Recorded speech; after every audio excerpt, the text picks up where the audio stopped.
hate to say it, but even the best pictures we make are gonna be forgotten tomorrow. This weekend will end and I go home for 24 hours and I'm already on to the next race weekend. So most of the people doing professional motorsport photography are really good photographers and not very good editors, because we can't be in front of our computers all day editing. I don't have time to sit on these pictures for days or weeks or months or even hours necessarily, because the teams need them now, the drivers need them now, the sponsors need them now. So the post-processing is really simple in that you put your memory card into the computer, you flip through in Photo Mechanic, find the ones that really like speak to you, and then doing a really quick edit, like basically making sure that the color is right, the contrast is right. Like this is what I was envisioning when I took that picture, and not a lot above that, and then export it and send it. And if I'm spending more than 4 or 5 seconds on one image, it's probably not the right image for me. Like there are exceptions to that, but most of them I will edit in 3 or 4 or 5 seconds and then move on to the next one.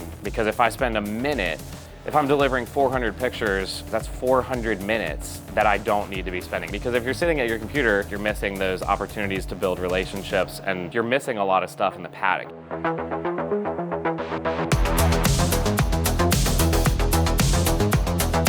From a Formula One race, most people want live image delivery. Basically, we'll be hooked up to either a hotspot on a phone, or we call it a Wi-Fi dongle. My camera will connect to it, and then as I'm standing there trackside, if I get a picture of the car that I need, or the start of the race, or a big crash, or whatever it is that needs to be sent quickly, I'll be able to just go in, hit select to upload, and it'll send those pictures over the internet to the cloud magically, and then that is where they then make sure that it's sharp, color, contrast, send it. Like it all happens very quickly. The editors that we're working with, they have a really challenging job. I mean, yes, they're sitting at home, but also they're working the same hours that we are. So if we get to work at 8 a.m., they're also gonna be sitting at their computer at 8 a.m., but 8 a.m. might not be 8 a.m. It might be 3 in the morning. Yeah, it's a really fascinating side of the job that they're doing it remotely, but they're getting pictures from 4 or 5 of us all simultaneously, 20, 30 pictures that they're having to keep up with and edit.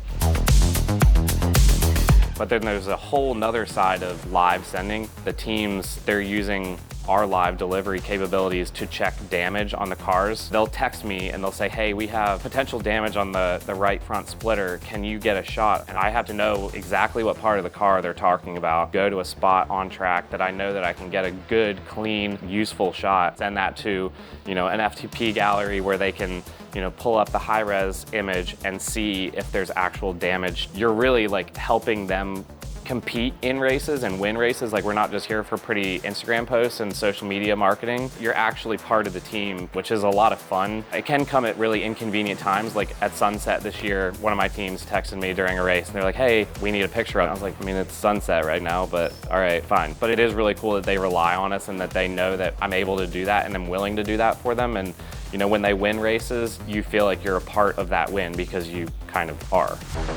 On the next episode of Shoot for Speed, the access that these tracks and these series give amateur photographers is so cool.